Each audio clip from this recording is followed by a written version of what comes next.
이강인이 내려와서 공을 받으면 남다른 플레이를 보여줄 수 있지만 이강인 거기까지 가서 그거 할 필요가 없거든. 아래쪽에서 백승호가 하던가 정호연이 하던가 박진섭이 하던가 홍현석이 하던가 지금 뭐 황지원이나 서령구도 높이 안 보내니까 그 선수를 사용하고 그 윗지역에서 하프 스페이스에서 결정적인 지역에서 정말 좋은 패스를 만들어줄 수 있거나 위협적인 플레이를 만들어줄 수 있는 선수가 이강인인데 왜 그 자리에 더 안 쓰는지 이해가 안 가는 전반전이었던 것이. 이 경기가 힘들었던 이유는 경기장을 좁게 썼어요. 아니 상대가 경기장을 굉장히 좁게 쓰고 라인을 내려가지고 수비를 가져가는데 우리나라 보면 처음에 황재원 우측백에 놔두고 서령호 왼쪽백에 놔두는데 이게 경기장이라고 치면 풀백들이 여기 서 있어. 그럼 얘네가 여기 서 있다는 건 뭐야? 엄원상이라든가 이강인이라든가 뭐 아니면 다른 선수들이 벌려뛰어야 돼. 근데 자구형 쪽은 자구형이 벌려 있는데 엄원상 쪽이 벌려 있질 않아. 그러니까 왼쪽에서부터 플레이가 주로 이어졌잖아. 그래서 왼쪽에서 플레이를 가져가서 우측으로 반대 전환을 하려고 하는데 줄 데가 없는 거야. 그러니까 경기가 답답했지.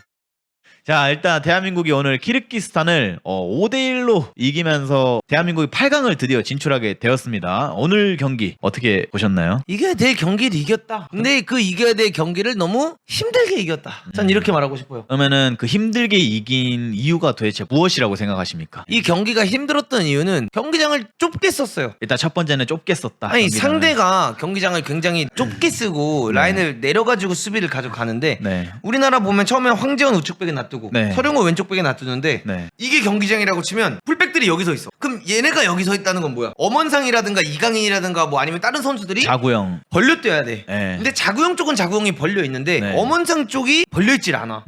그러니까 왼쪽에서부터 플레이가 주로 이어졌잖아. 그래서 왼쪽에서 플레이를 가져가서 우측으로 반대 전환을 하려고 하는데 줄 데가 없는 거야. 그러니까 경기가 답답했지. 그러니까 한마디로 왼쪽은 자구현 선수가 아이솔레이션을 타기 위해 벌려 있는데 오른쪽에 엄원상 선수는 안으로 들어가 있고, 그렇다고 해서 엄원상 선수가 안으로 들어간다고 해서 황지원 선수가 오버래핑을 나가주는 것도 아니고 공격이 제대로 될 수가 없었다. 근데 참 신기한 건 어쨌든 간에 왼쪽에 그러면은 자구형한테 아이솔레이션을 줬으면 효과를 봐야 되잖아.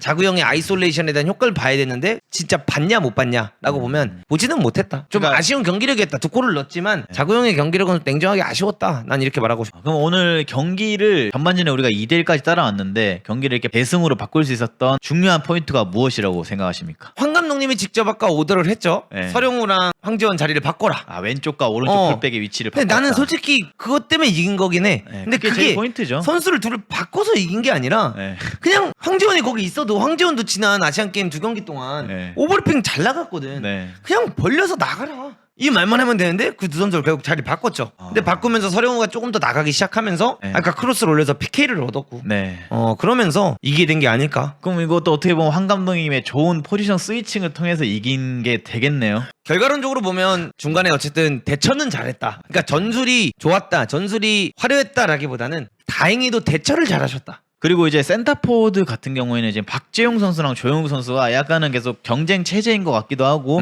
반반씩 뛰는 느낌을 보여주는데 16강까지가 저는 조금 쉬운 경기의 마지막 노선이라고 생각하고 8강부터는 이제 진짜 힘든 경기가 될 수도 있어요. 중국이랑 8강전에서 저희가 맞붙게 되는데 이것도 솔직히 뭐 중국이 경기력이 좋다 이것보다는 힘든 경기가 되는 건 사실이에요. 홈이니까. 그러면은 중국전에서는 어떤 선수가 원톱으로 나오는 게 더 효율적일까요? 저는 오늘 그러니까 제가 박재홍 선수를 절대 비판하거나 비난하는 게 아니에요. 그냥 저는 그 선수가 너무나도 좋은 선수가 될 수 있는 자질을 갖추고 있고 정말 제2의 조규성 느낌을 내줄 수 있는 선수다라고 생각을 해요. 근데 이 박재홍 선수가 아직 등딱이 안 돼요. 이 등딱이 일단 안 되고 두 번째는 헤딩 싸움을 잘 못해요. 그렇기 때문에 중국이랑 하다 보면 지금 경기보단 조금 더 타이트해지겠죠. 근데 저는 그럼에도 불구하고 결국 중국은 우리가 이겨야 정상이라고 생각을 해요. 근데 조용욱 선수가 지금 들어와서 보여주는 경기력이 훨씬 좋잖아요. 난 조용욱이 선발로 나와야 된다고 생각을 해.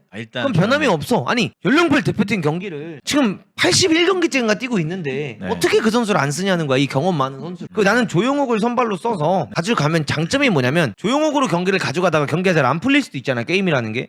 그러면은 결국 우리가 경기가 후반대로 들어갔을 때 필요했던 게 뭐야? 뚝배기잖아. 머리 싸움하고 키 싸움을 해야 되는데 그럼 그때 결국 박재홍이 들어오는 게 더 여러 가지 유형의 카드가 되지 않을까? 난 이런 생각을 하는 거지. 초반에는 이제 펄스 나인 롤을 맡을 수 있는 조영욱 선수가 먼저 나오고 막판에 이제 경기가 잘 안 풀릴 때 아무래도 헤딩 싸움을 해줄 수 있는 박재홍 투입이 좋은 것 같다. 그럼 이제 마지막 질문으로 오늘 댓글에 상당히 많은 여론이 지금 조성이 되고 있는데 이강인 선수 활약 오늘 어땠습니까? 좋았다. 근데 기용을 잘못했다.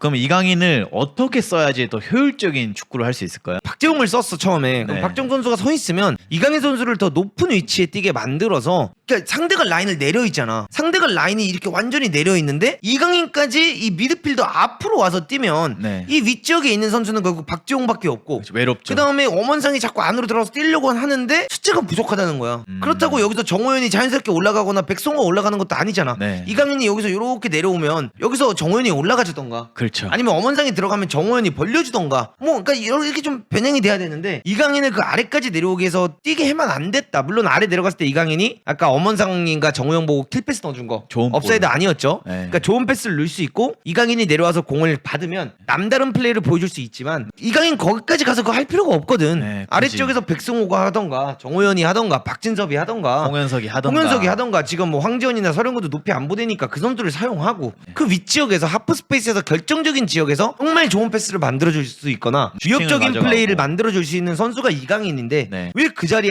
더 안 쓰는지 이해가 안 가는 전반전이었던 거지. 알겠습니다. 그렇기 때문에 이강인이 못했냐? 못하지 않았지. 잘했어. 킬패스 많이 넣었고 킬패스도 잘했죠. 많이 넣었고 아까 공격 지역에서 정우영 보고 그 페리시치 크로스 올린 것도 환상적이었고 그 다음에 그 뒷발로 서령우한테 이렇게 빼줬나? 네. 그것도 그랬고 그 다음에 아까 뛰어 들어가면서 엄원상한테 스루 패스 넣어준 것도 그랬고 경기력 자체는 좋았는데 어쨌든 간에 이강인이 경기를 뛸 때 골이 많이 안 들어갔잖아. 그러다 보니까 이제 팬분들은 이강인이 나가니까 잘 되더라 이렇게 생각을 하는데 이강인이 나가서 잘 된 게 아니라 사이드 네. 풀백이 오버래핑을 나가서 잘 된 거예요.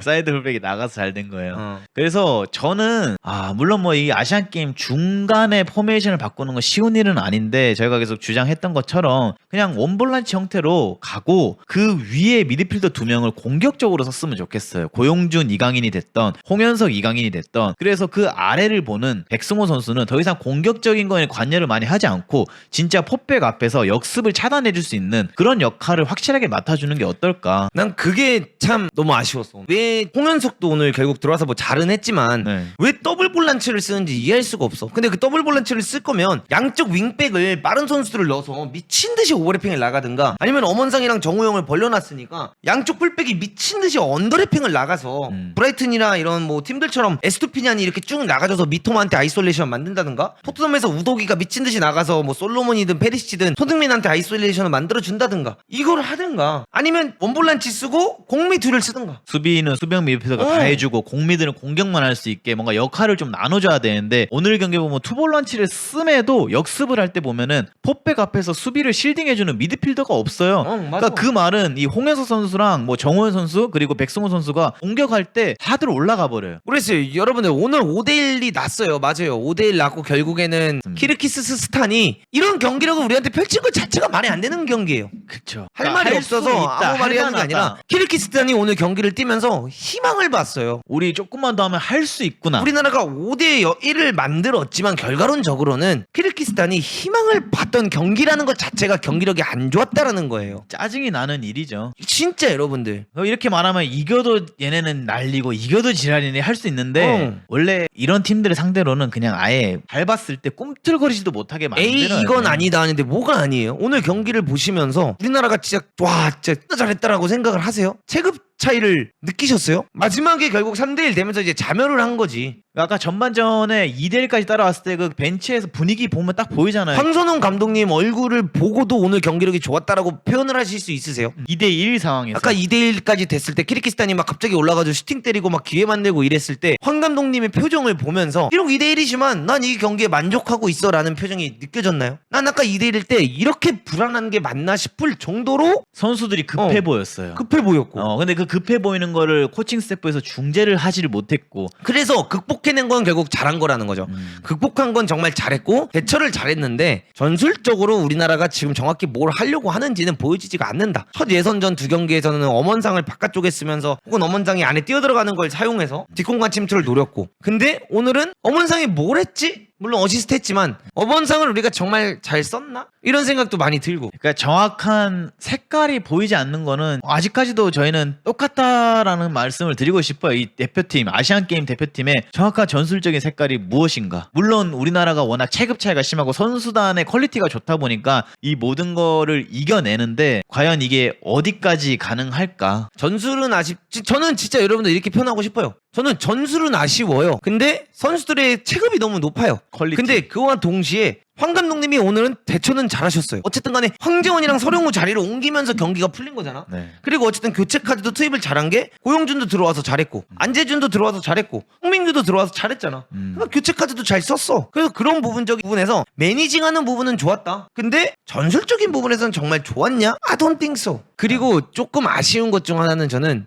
제가 저번에도 얘기를 했지만 이강인 선수가 지금 PSG에서 분명히 그 룰을 걸어놓은 것 같아요. 그렇죠. 첫 경기는 뭐 35분 뛰어라. 두 번째 경기는 60분 미만 뛰어라. 그다음에 8강부터 뭐 90분을 뛰어도 된다라는 조건을 건 것 같은데 이런 팀들이 체력이 빠지는 게 전반전이니까 후반전입니까? 후반전이죠. 이강인을 왜 나는 뒤에 안 쓰는지 이해를 못 하겠어 진짜. 이강인을 90분 다 못 쓰는데 이강인을 전반전에 부상에서 복귀한 이강인이잖아. 그럼 부상에서 복귀했다는 건 뭐야? 아직 이강인도 부상은 괜찮지만 몸 몸 상태가 100%일 가능성은 많아 적어. 적죠. 그럼 뒤에 60분을 뛰기게 하면 키르기스탄도 힘들어해. 얘네도 지칠 대로 지쳤어. 우리나라는 벌써 흐름 잡아놓고 편해. 그때 이강인 돌아서 뛰면 얼마나 편하냐. 그렇죠. 좀 더 편안하게 축구를 할 수 있죠. 그럼 부상 부험도 없고 선제골을 만들어야 된다는 이런 부담감도 없고 편하게 뛰게 하면 얼마나 잘하겠냐. 난 그냥 그런 생각이 들어. 왜냐면 어차피 팀 멤버가 세잖아. 네. 고용준 선수도 정말 잘하고 송민규도 잘하고 다른 선수 다 잘하잖아. 다른 선수 먼저 내보내도 되잖아 키르기스탄한테. 난 이해가 안 되는 거야. 네. 그게 뭐 있죠. 뭐 이천수 해설위원님 말로는 후반에 들어오는 게 더 어렵대요라고 하네. 그건 타이트한 경기일 때 후반에 들어오는 게 어렵죠.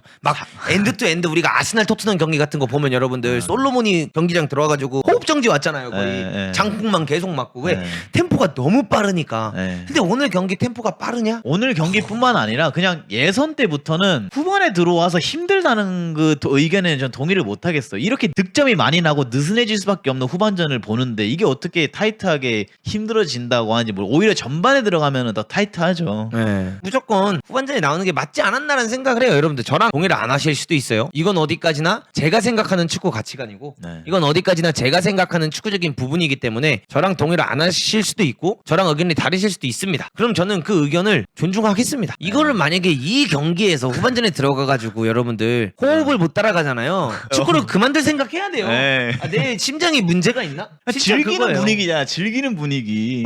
이 호흡은 당연히 그 타이탄 경기 때 그 말은 맞죠. 교체로 들어왔을 때 왜냐면 셔틀런 2번 3번 뛰고 나면 진짜 적응이 안 되고 다리가 말리거든요. 그래서 오늘은 여러분들 이렇게 후터클 마무리하면 될 것 같아요.